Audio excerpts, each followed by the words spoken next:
Oke, selamat bergabung rekan-rekan. Kembali lagi di channel Jans Trader.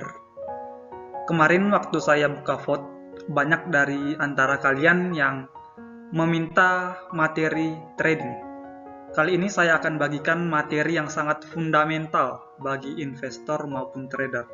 Apalagi kalau bukan analisis fundamental perusahaan. Saat ini, analisis fundamental kurang diminati oleh para trader atau investor gitu, khususnya para trader, karena dianggap lebih sulit daripada analisa-analisa lainnya. Namun, justru karena kesulitan tersebut membuat analisa ini membuat kita lebih yakin dalam membeli suatu saham, sehingga bisa lebih cuan dari sebuah saham perusahaan.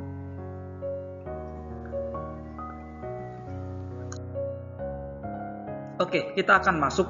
Sebagai pengantar, kita akan kenali terlebih dahulu apa itu analisa fundamental.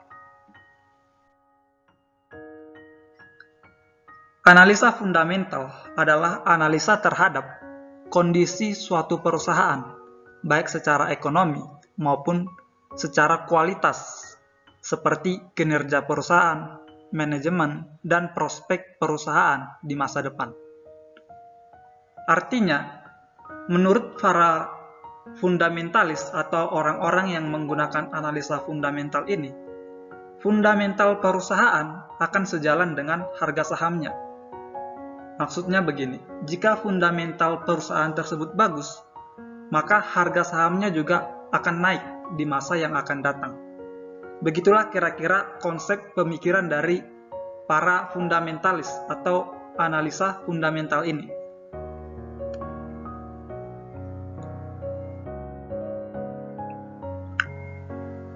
Analogi analisa fundamental ini seperti fondasi bangunan.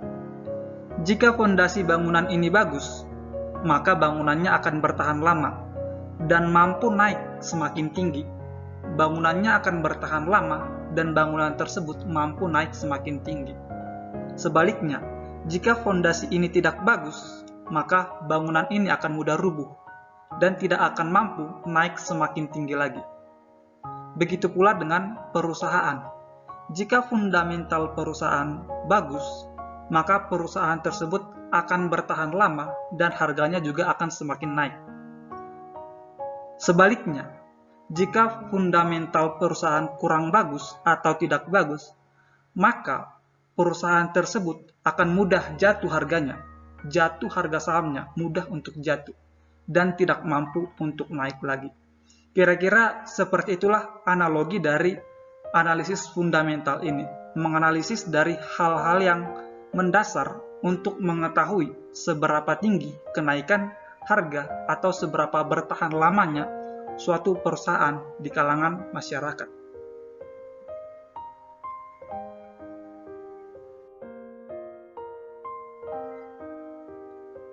Analisa fundamental memiliki perbedaan yang mendasar dengan analisa teknikal. Anggaplah kita sedang menganalisa permen karet ini seperti halnya menganalisa suatu saham perusahaan. Analisa teknikal akan melihat respon masyarakat terhadap permen karet ini. Seberapa banyak masyarakat yang membeli?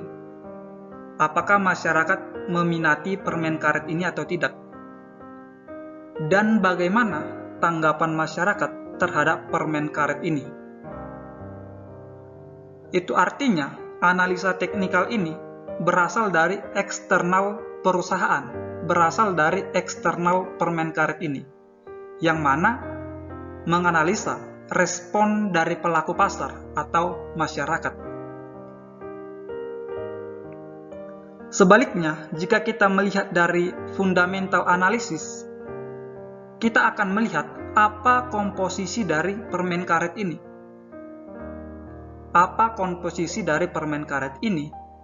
Kemudian, apakah harga yang ditawarkan sesuai dengan komposisi permen karet ini? Jadi, artinya analisis fundamental ini berasal dari internal dari permen karet ini, berasal dari komposisinya. Kalau dalam saham, itu artinya berasal dari internal perusahaan. seperti halnya komposisi permen karet ini. Begitu pula halnya dalam menganalisa suatu saham. Analisa teknikal akan melihat respon dari investor terhadap suatu saham. Sedangkan analisa fundamental akan melihat kinerja dari perusahaan. Terdapat perbedaan yang sangat mendasar di kedua analisa ini.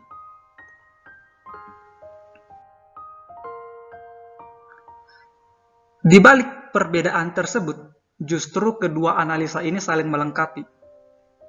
Analisa fundamental akan membantu investor untuk menentukan saham apa yang akan dibeli, mana saham yang layak dibeli, dan mana saham yang sebaiknya tidak dibeli, karena fundamental perusahaannya mungkin kurang bagus.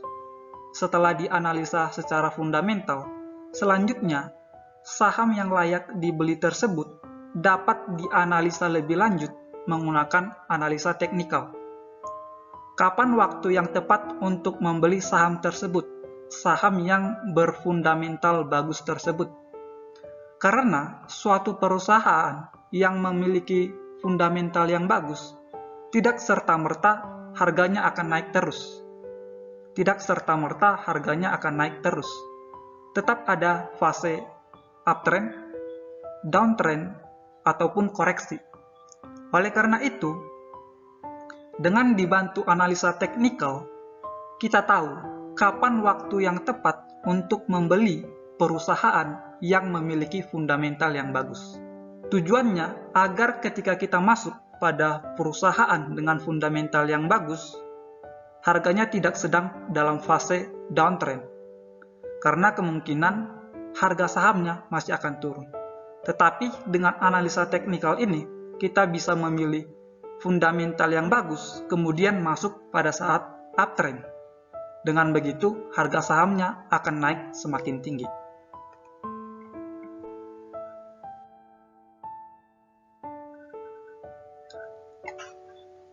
Analisa fundamental memiliki dua pendekatan.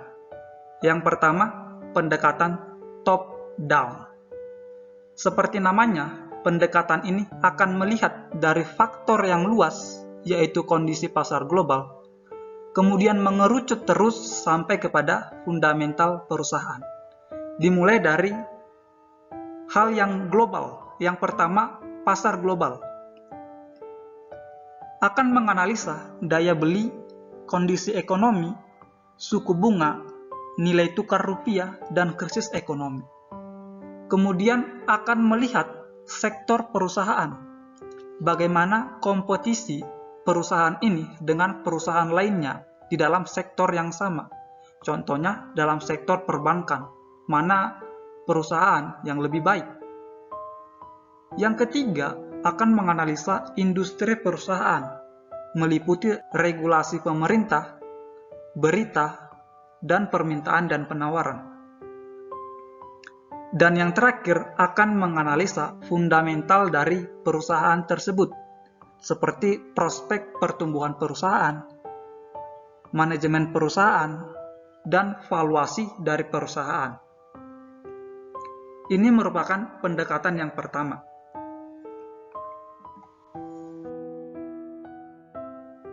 Pendekatan yang kedua adalah bottom up. Ini merupakan kebalikan dari pendekatan sebelumnya. Seperti namanya, bottom up, pendekatan ini akan melihat dari faktor yang sempit, yaitu fundamental perusahaan, sampai kepada faktor yang lebih luas, yaitu pasar global. Dimulai dari menganalisa fundamental perusahaan, kemudian melihat industri perusahaan, kemudian sektor perusahaan, dan melihat pasar global. Apakah sedang terjadi krisis ekonomi atau tidak, seperti itu. Nah, dua pendekatan ini yang selalu digunakan oleh fundamentalis dalam menganalisa suatu saham. Jadi, tidak serta-merta hanya melihat fundamental perusahaan saja, dari satu perusahaan saja. Namun, lebih luas melihat industrinya, melihat kompetitornya, dan melihat pasar global. Itulah kerumitan dari analisa fundamental ini. Namun, seperti yang saya jelaskan tadi, di balik kerumitan tersebut terdapat cuan yang luber. Terdapat cuan yang luber.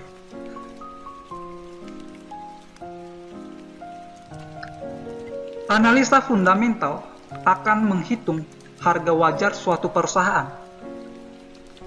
Harga wajar atau intrinsic value adalah harga sebenarnya dari suatu saham yang pantas dikeluarkan oleh investor untuk membeli lembar sahamnya. Namun, yang menjadi catatan, tidak ada satu rumus yang pasti yang dapat menghitung harga wajar, sehingga investor memiliki penilaian yang berbeda-beda, memiliki analisa yang berbeda-beda. Nah, fundamentalis akan membeli saham ketika harganya murah.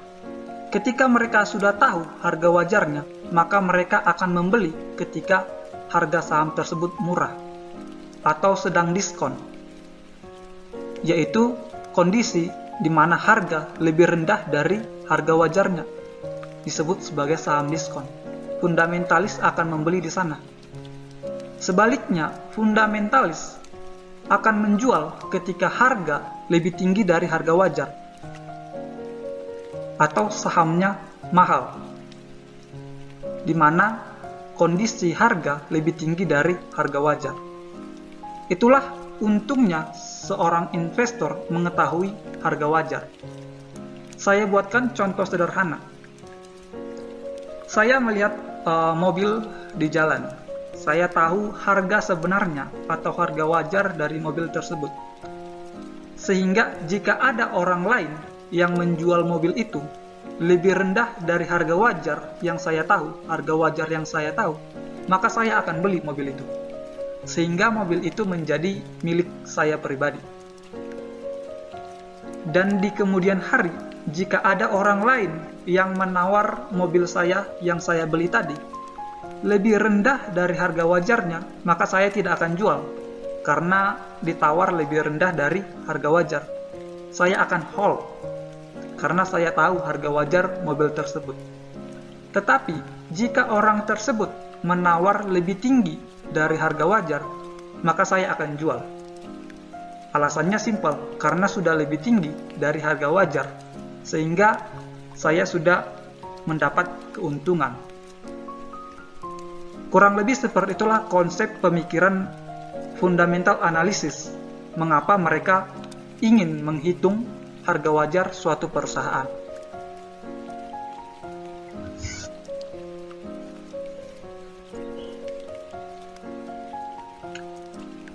Untuk melihat fundamental perusahaan, dapat diukur menggunakan rasio keuangan. Bagian ini sedikit lebih rumit, jadi sebaiknya rekan-rekan membuat notes atau catatan sendiri. Dan saya juga perlu disclaimer terlebih dahulu, bahwa tidak ada ajakan apapun, baik beli maupun jual, terhadap satu saham yang akan saya gunakan sebagai contoh dalam pembahasan ini.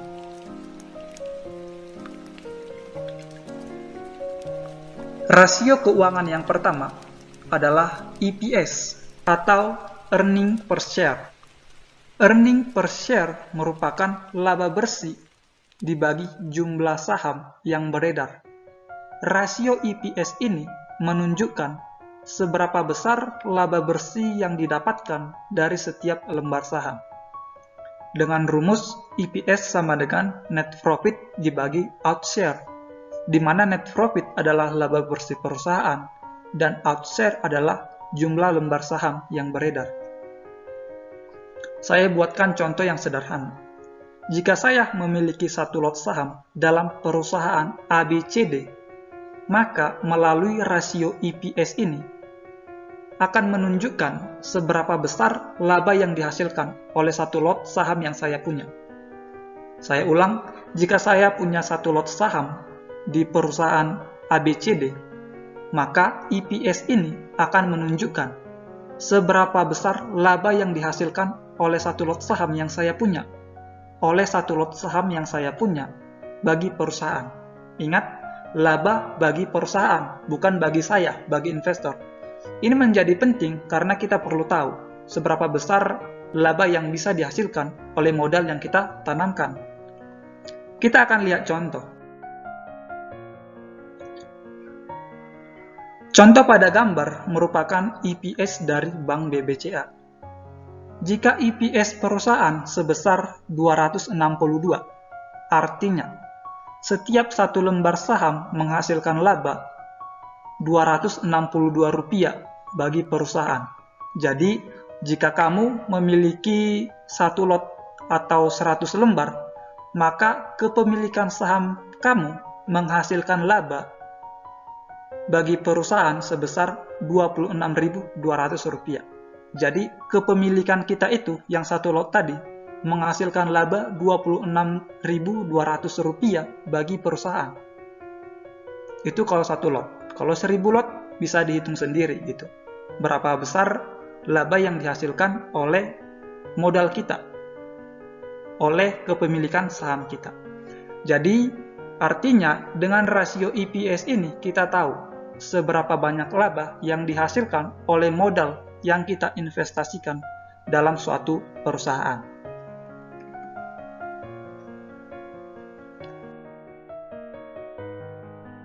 Strategi memilih perusahaan dengan melihat rasio EPS adalah yang pertama, pastikan pertumbuhan EPS minimal 10% sampai 20% per tahun.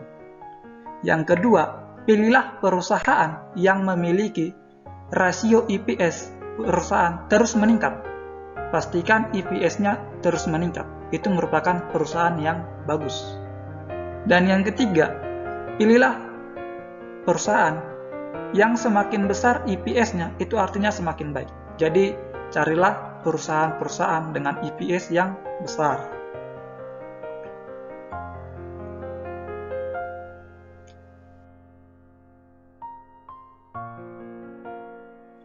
Yang kedua, rasio PER, Price to Earning Ratio, merupakan perbandingan antara harga per lembar saham dengan laba bersih per lembar saham atau EPS, seperti yang kita bahas sebelumnya. Nah, rasio ini menunjukkan rentang waktu yang dibutuhkan perusahaan untuk mengembalikan modal yang kita investasikan. Rumus PER ini sama dengan share price dibagi EPS, di mana share price adalah harga per lembar saham dan EPS adalah laba bersih per lembar saham. Saya akan buatkan contoh sederhana dari rasio PER ini. Contohnya begini. Jika saya memiliki satu lot saham pada perusahaan ABCD dengan membelinya seharga Rp1 juta.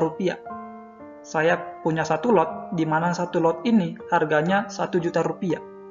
Maka dengan rasio PER ini akan menunjukkan kepada saya seberapa lama waktu perusahaan untuk mengembalikan modal yang saya investasikan. Seberapa lama waktu yang dibutuhkan perusahaan untuk mengembalikan modal yang saya investasikan sebesar Rp1 juta tersebut atas satu lot saham yang saya punya. Jadi dengan begitu, ini akan menunjukkan berapa lama sih waktu perusahaan untuk mengembalikan modal yang kita investasikan ke perusahaan mereka. Kita lihat contoh. Contoh pada gambar masih menggunakan Bank BBCA. Jika per perusahaan sebesar 31,34 kali, artinya jika kita menanamkan modal pada perusahaan ini, maka modal kita akan kembali dalam waktu 31,34 tahun. Contoh, apabila saya berinvestasi pada saham Bank BBCA sebesar 1 miliar, maka modal saya yang 1 miliar itu akan kembali dalam waktu 31 tahun. Dalam rentang waktu 31 tahun. Jadi, dengan rasio PER ini, kita tahu berapa lama perusahaan dapat mengembalikan modal yang kita investasikan ke perusahaan tersebut.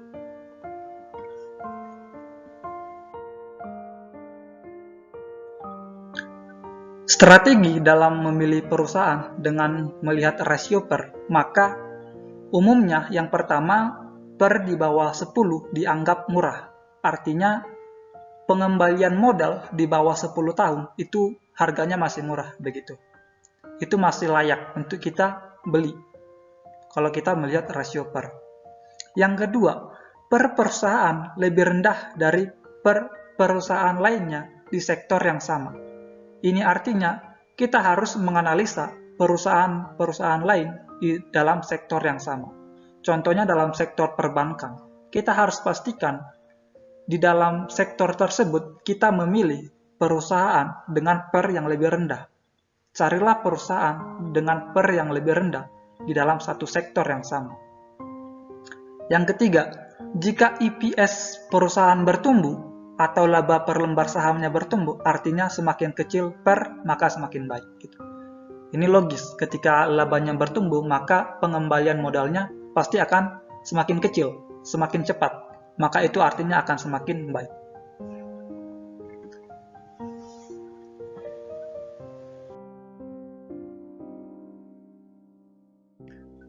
Yang ketiga, PBV, Price to Book Value, merupakan rasio perbandingan antara harga per lembar saham dengan nilai buku suatu perusahaan.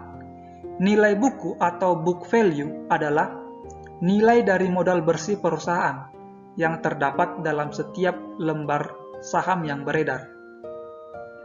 Nah, VBV ini menunjukkan kepada kita murah atau mahalnya harga saham tersebut. Murah atau mahalnya harga saham jika kita bandingkan dengan modal bersih yang dimiliki oleh perusahaan. Di mana rumus book value dapat kita cari dengan share price dibagi outshare, di mana share price adalah harga per lembar saham dan outshare adalah jumlah saham yang beredar. Kemudian kita dapat ketahui PBV-nya dengan cara share price dibagi BV, di mana share price adalah harga per lembar saham dan BV adalah book value atau nilai buku. Contoh sederhananya seperti ini dalam memahami rasio PBV ini. Jika saya memiliki satu lembar saham pada perusahaan ABCD dengan membelinya seharga 1.000 per lembar saham. 1.000 per lembar saham begitu. Jadi kalau beli satu lot silakan dihitung. 1.000 kali 100 itu kurang lebih 100.000. Maka rasio PBV ini akan menunjukkan apakah harga saham tersebut terbilang mahal atau terbilang murah. Apakah dengan harga 1.000 rupiah per lembar saham itu sudah murah atau mahal? Inilah tujuan dari rasio PBV. Ini yang ingin disampaikan oleh rasio PBV. Kita lihat contoh. Pada gambar masih menggunakan saham Bank BBCA. Jika PBV perusahaan sebanyak 5 kali, 5,19 kali, itu artinya harga saham tersebut 5 kali lebih besar dari nilai buku perusahaan. Artinya, harga sahamnya sudah 5 kali lebih besar dari nilai buku perusahaan. Ini harganya berarti sudah mahal. Namun harga yang mahal ini sebenarnya didukung dengan kinerja perusahaan gitu. Bank BBCA lumayan bagus gitu. Contohnya, artinya begini.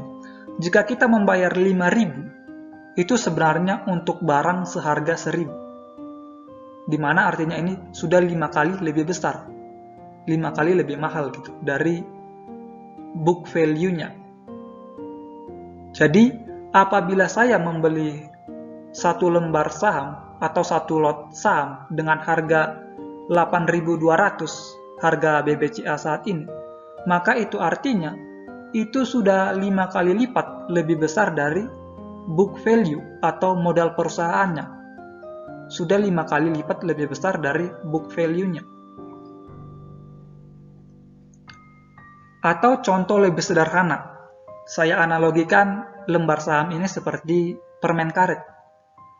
Jika satu permen karet dibuat dengan modal 1.000, namun dijual dengan harga 2.000, maka itu artinya sudah kemahalan atau disebut overvalue.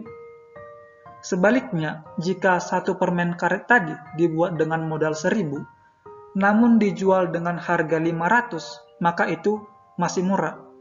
Di mana harga yang dijual lebih murah atau lebih rendah dari modalnya. Maka para fundamentalis akan mencari saham-saham begini, yang lebih rendah dari book value-nya.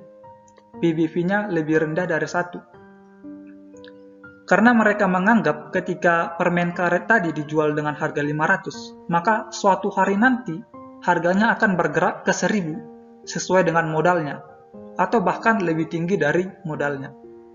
Maka ketika perusahaan menjual harga sahamnya lebih rendah dari book value, itu artinya masih murah. Begitu.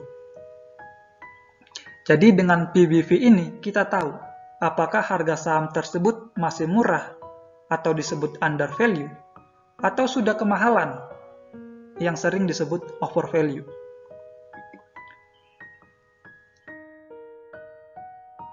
Strategi dalam memilih perusahaan dengan melihat rasio PBV adalah PBV di bawah 1 dianggap under value.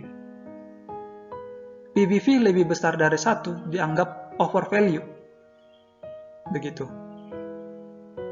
Karena ketika harganya di bawah nilai buku perusahaan, itu pasti murah. Begitu. Yang kedua, PBV yang rendah harus dibarengi dengan kinerja perusahaan yang baik.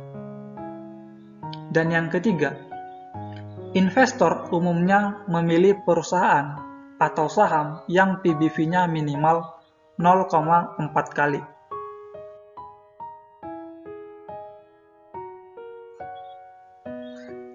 Yang keempat, ROE atau Return on Equity merupakan rasio tingkat pengembalian atas modal yang dimiliki oleh perusahaan.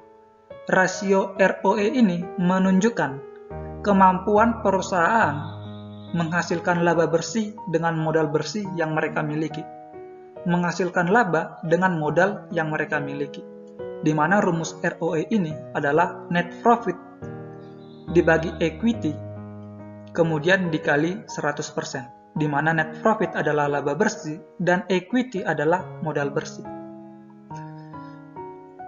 Contohnya dalam rasio ROE ini, jika perusahaan ABCD memiliki modal 1 triliun, maka berapa persenkah laba yang mampu dihasilkan oleh perusahaan ABCD ini dengan modal 1 triliun.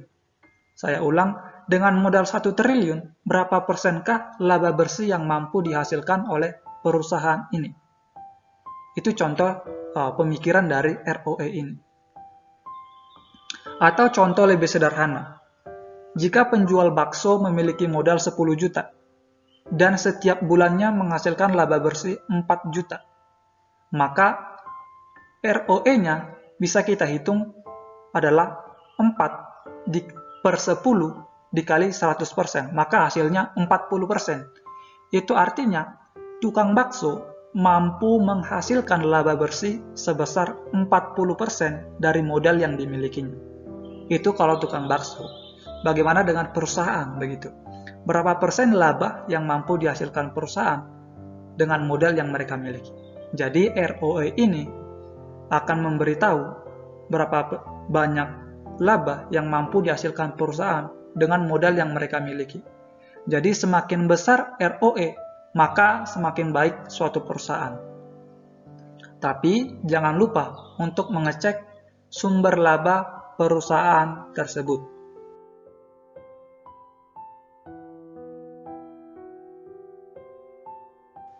Contoh, jika ROE suatu perusahaan di sini 16,56%, artinya perusahaan dapat menghasilkan laba sebesar 16% dari modal yang mereka miliki. Apabila ROE BBCA 16% dan saat ini modal BBCA sebesar, saya cek, sebesar 194,69 triliun modal BBCA saat ini, maka perusahaan ini mampu menghasilkan 16% dari modal tersebut. Labanya 16% dari modal tersebut.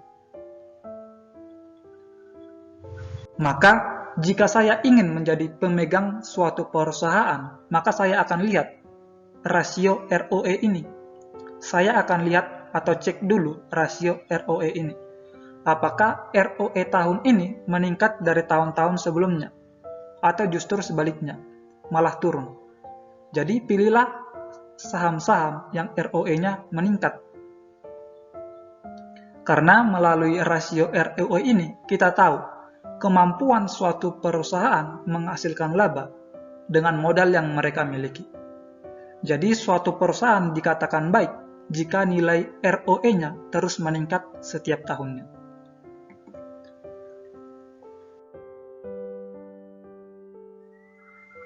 Strategi memilih perusahaan dengan melihat rasio ROE. 1. ROE baik di atas 15%. 2. Perusahaan sangat baik apabila memiliki ROE yang meningkat setiap tahunnya. Dan yang ketiga, perhatikan sumber laba jika ROE suatu perusahaan mendadak melonjak tinggi.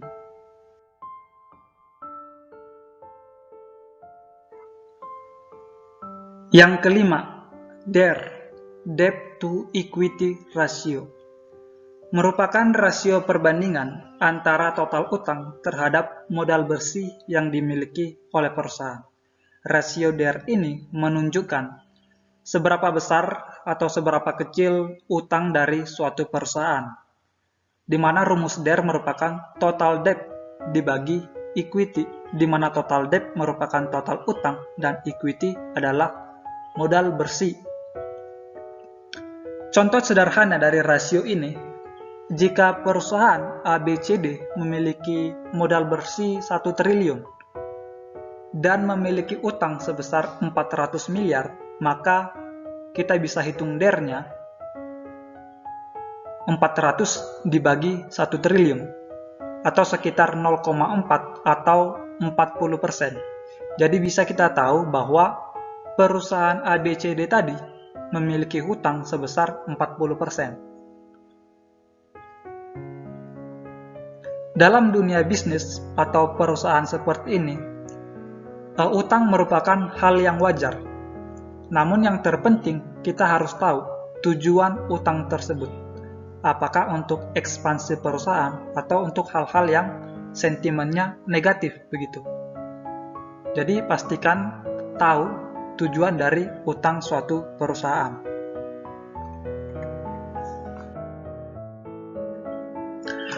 Contoh pada gambar DER saham BBCA sebesar 546,82% atau 5 kali.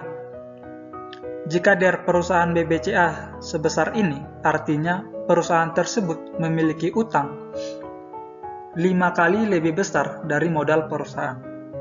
Itu artinya BBCA memiliki utang 5 kali lebih besar atau 5 kali lipat dari modal perusahaannya. Atau kita buat lebih sederhana.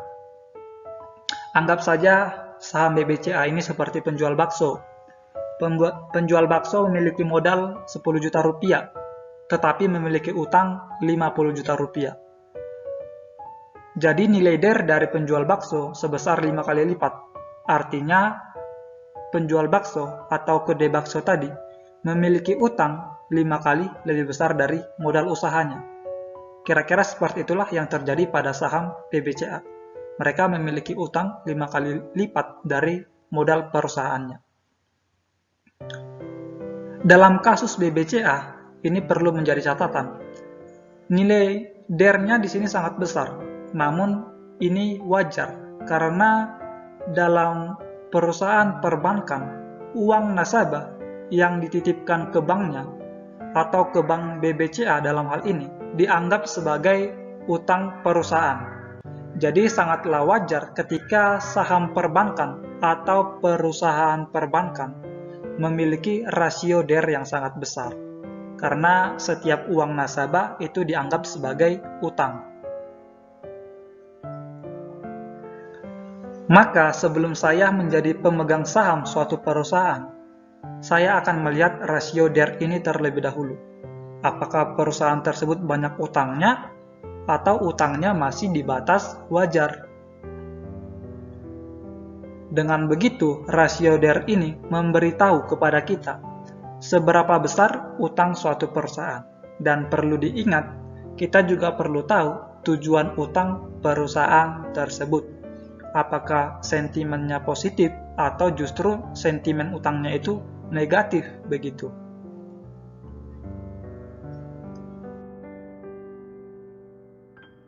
Strategi memilih perusahaan dengan melihat rasio DER ini, maka yang pertama, pilihlah perusahaan dengan DER lebih kecil dari 1, maka perusahaan tersebut dianggap bagus. Yang kedua, untuk perbankan, DER 5-7 masih dianggap wajar, seperti yang saya jelaskan tadi dalam kasus BBCA, karena uang nasabah dianggap sebagai utang. Dan yang ketiga yang tak kalah penting, perhatikan tujuan utang tersebut.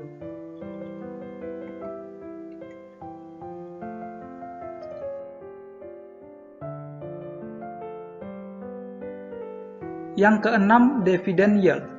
Dividen yield ini merupakan rasio perbandingan antara dividen per lembar saham dengan harga saham, yang mana rasio ini menunjukkan besar kecilnya laba perusahaan yang dibagikan kepada pemegang saham,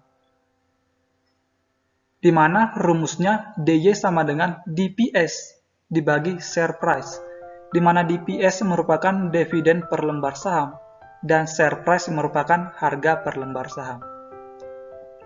Contoh sederhananya, kita pakai lagi perusahaan ABCD. Harga saham perusahaan ini sebesar Rp100 per lembar saham. Dan perusahaan tersebut membagikan dividen Rp10 per lembar saham. Jadi bisa kita ketahui 10 dibagi 100 itu sekitar 10% atau 0,1. Jadi ketika kita berinvestasi pada perusahaan ABCD tadi sebesar 100 juta, maka nantinya ketika mereka membagikan dividen, kita akan mendapatkan 10% dari modal kita. Contohnya tadi kita berinvestasi 100 juta dan akan mendapatkan dividen 10%. Maka dividen yang akan kita terima ketika mereka membagikan dividen sebesar 10 juta rupiah. Yang mana 10% dari modal kita. 10% dari 100 juta sebesar 10 juta rupiah. Investor yang ingin mendapat keuntungan dari dividen akan sangat mempertimbangkan rasio ini, karena dividen ini tentu sangat menggiurkan dan profitnya pasti akan kita terima gitu. Jadi jumlahnya sudah pasti dapat kita hitung. Contoh pada gambar dividen saham Bank BBCA. Jika DY perusahaan sebesar 1,52%, artinya kita akan mendapatkan dividen 1,52% dari modal yang kita investasikan.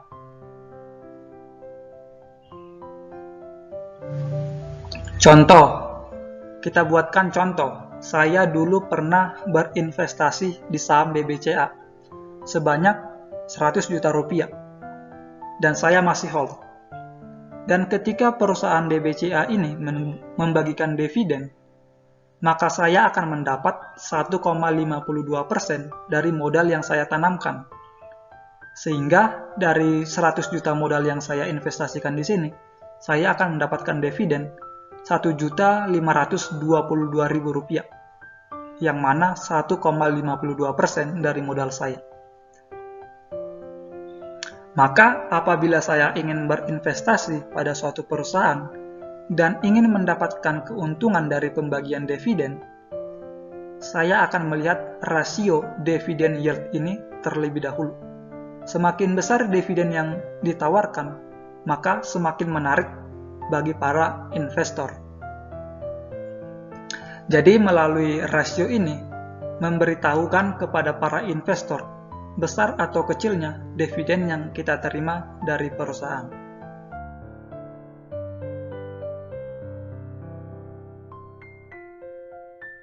Strategi memilih perusahaan dengan melihat dividen yield adalah yang pertama, dividen sekitar 3% dianggap baik. Artinya 3% dari modal kita itu dianggap masih baik. Dengan catatan kinerja perusahaannya bagus. Dan yang kedua, jika perusahaan bagus, berapapun dividennya itu baik gitu. Karena yang terpenting adalah kinerja perusahaan. Karena ada perusahaan yang mendapatkan laba tetapi tidak membagikannya kepada pemegang saham. Karena laba tersebut digunakan sebagai modal untuk ekspansi perusahaan. Dan yang ketiga, dividen boleh tidak dibagi. Nah, di sini dividen boleh tidak dibagikan asalkan perusahaan tersebut bertumbuh. Artinya labanya digunakan untuk ekspansi perusahaan.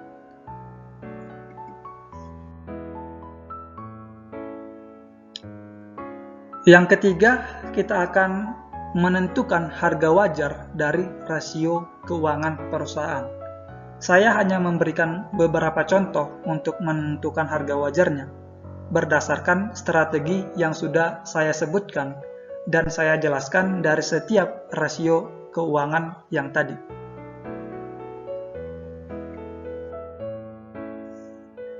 Contoh pertama, menggunakan rasio per.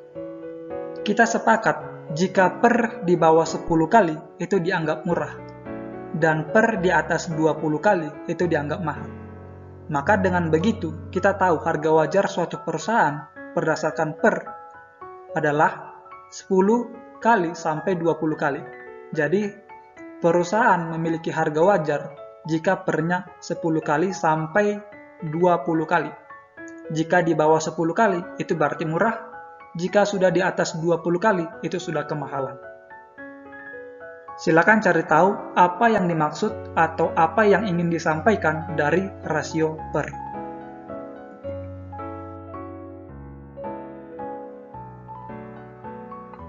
Contoh kedua, menggunakan rasio PBV. Kita sepakat jika PBV di bawah 1 dianggap under value atau murah, dan PBV di atas 1 dianggap overvalue atau sudah kemahalan. Maka kita bisa tahu harga wajar perusahaan berdasarkan PBV ini. Maka PBV, harga wajar perusahaan, PBV-nya adalah 1. Harga wajar perusahaan PBV-nya adalah 1. Jika di bawah 1 itu murah, jika di atas 1 itu mahal. Itulah harga wajar menggunakan rasio PBV. Silakan diingat kembali apa yang ingin disampaikan atau arti dari rasio PBV ini. Nah, selanjutnya yang keempat ini kita akan membahas strategi-strategi investasi yang sering digunakan oleh investor dengan menggunakan analisa fundamental yang sudah kita bahas ini.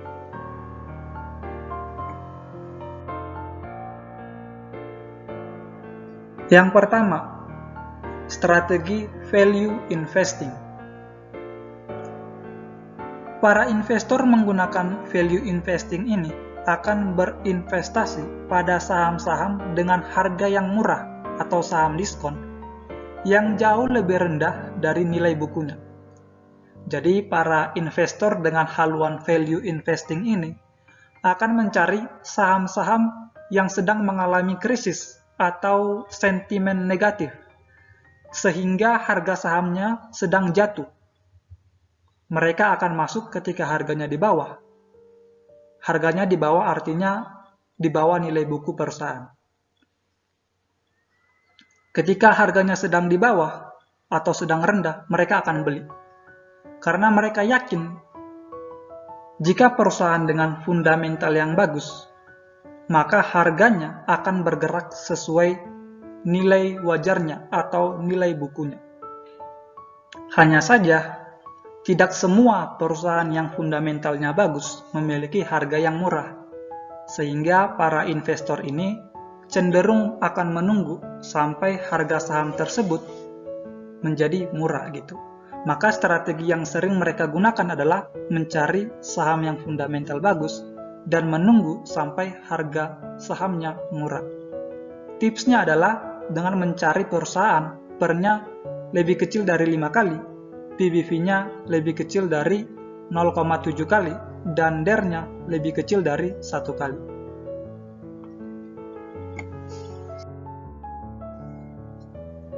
Yang kedua, growth investing. Ini merupakan berinvestasi pada saham-saham yang memiliki pertumbuhan laba yang cepat, seperti namanya growth, artinya memiliki pertumbuhan laba. Para investor dengan strategi ini akan mencari perusahaan yang mampu menghasilkan pertumbuhan laba, karena dengan begitu, artinya karena mereka labanya bertumbuh, perusahaan tersebut diterima di masyarakat, mampu bersaing dengan kompetitornya, dan akan tetap eksis di masa yang akan datang, sampai kepada masa depan begitu. Maka strategi yang sering mereka gunakan adalah mencari saham yang fundamentalnya bagus dan memiliki laba perusahaan yang terus meningkat. Tipsnya dalam growth investing adalah cari perusahaan laba terus meningkat, yang kedua ekuitas terus meningkat, dan ROE-nya lebih besar dari 17%.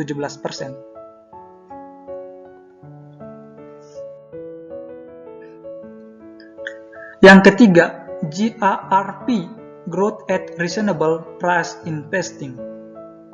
Ini merupakan strategi dengan berinvestasi dengan cara menggabungkan value investing dan growth investing. Investor ini menggunakan strategi ini agar saling melengkapi strategi value investing dan growth investing, yang mana mereka strateginya mencari saham yang murah dengan laba perusahaan terus bertumbuh. Ini gabungan dari kedua yang sebelumnya. Jadi mereka cari perusahaan yang sedang murah, tetapi juga laba perusahaannya terus bertumbuh, begitu. Yang mana ini dapat dihitung menggunakan rumus PEG atau PEG, Price to Earning Growth. Yang mana rumus PEG ini, Price to Earning Growth, adalah PER dibagi persen EPS growth, di mana PER adalah rasio harga terhadap EPS, dan persen EPS growth adalah persentase pertumbuhan EPS. Yang mana tips yang sering digunakan dalam strategi ini adalah mencari saham dengan PEG-nya lebih kecil dari 1. Dan yang kedua, semakin rendah PEG, maka semakin baik.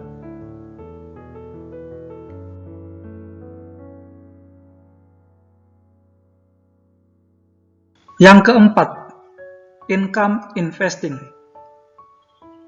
merupakan berinvestasi pada saham-saham yang sering membagikan dividen. Nah, para investor ini akan memegang saham suatu perusahaan dalam jangka waktu yang lumayan lama dan akan mendapatkan laba dari dividen yang dibagikan perusahaan. Jadi mereka cenderung fokusnya kepada dividen, bukan lagi kepada pergerakan harga saham. Jadi mereka hold, mereka akan dapat dividen setiap tahunnya, dan mereka akan menggunakan dividen tersebut untuk kehidupan mereka atau untuk usaha mereka. Karena seperti yang saya jelaskan sebelumnya, dividen ini menggiurkan dan jumlahnya pasti begitu. Dan strategi yang digunakan investor seringkali adalah mencari saham dengan fundamental yang bagus dan memberikan dividen yang besar. Tipsnya di sini, carilah saham yang selalu membagikan dividen setiap tahunnya. Dan yang kedua, dividen yield lebih besar dari 3%, seperti strategi pada saat kita mencari rasio dividen yield. Karena di atas 3% itu sudah baik.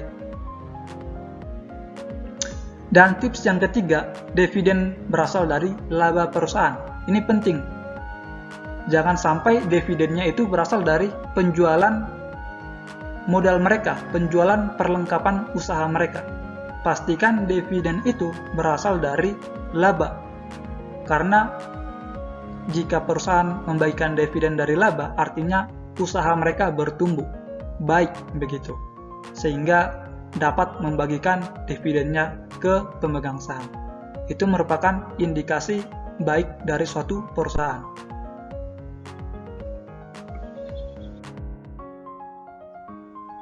Yang kelima, dollar cost averaging investing. Strategi ini berinvestasi pada saham dengan cara membeli saham secara berkala dengan nominal yang tetap. Saya kasih contoh. Saya memiliki gaji UMR 3 juta per bulan. Maka saya menyisihkan uang saya 1 juta per bulan untuk berinvestasi. Saya akan sisihkan uang saya 1 juta per bulan untuk berinvestasi. Saya akan beli 1 juta tadi, uang 1 juta tadi, saya akan belikan saham.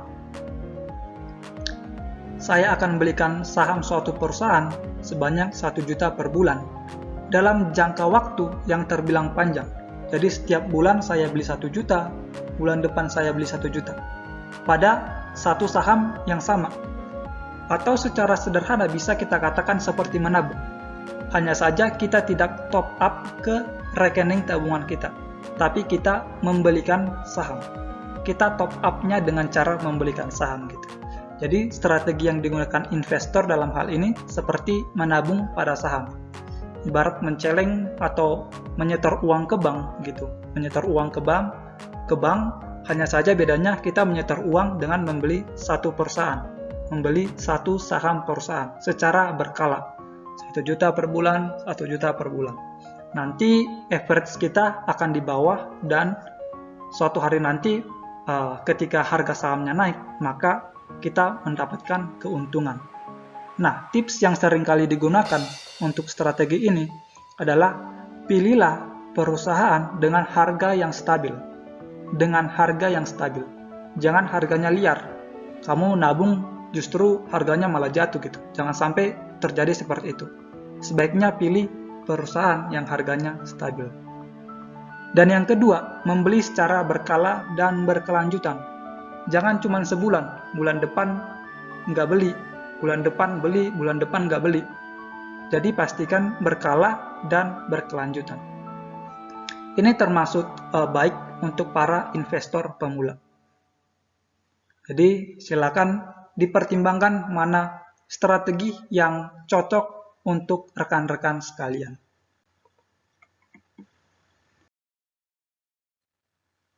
Terima kasih telah menjadi trader yang bijak dan mau belajar.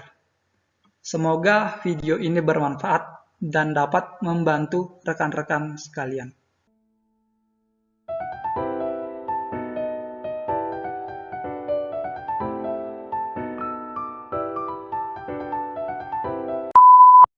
Jangan lupa untuk cek pembelajaran selanjutnya di playlist.